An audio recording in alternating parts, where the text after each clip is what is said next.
أي حد عنده بلاء من البلاءات اللي قد تستمر، عايز أفكره بالآية: يا أيها الذين آمنوا استعينوا بالصبر والصلاة. كيف تستعين بالصبر؟ أن تتذكر معنى يعينك على الصبر. والمعنى اللي بفكرك بيه أن توزيعة ربنا للبلاءات على العباد ده اختصاص ربنا.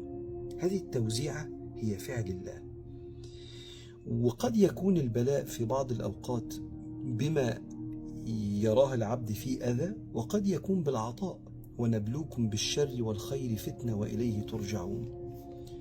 فإذا كان أهل هذا البيت عندهم ابن أو بنت عنده شيء في الخلقة كده، فيه معاناة أو فيه عيب معين، فما تنساش أن ربنا إذا أنزل بلاء ينزل معه لطف يعين على هذا البلاء. رب العالمين بيقول: إن ربي لطيف لما يشاء، فذكر اللطف قبل نزول المشيئة.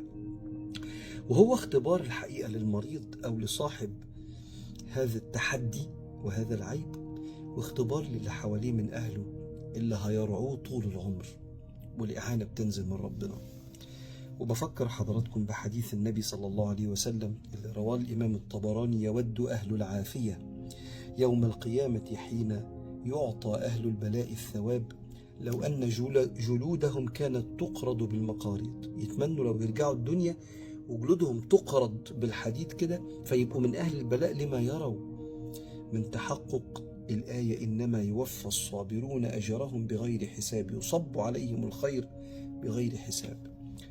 فربنا يقويكم ويصبركم ويعينكم، ويجعل بنتكم باب للقرب من ربنا، وباب لصحبة النبي في الجنة.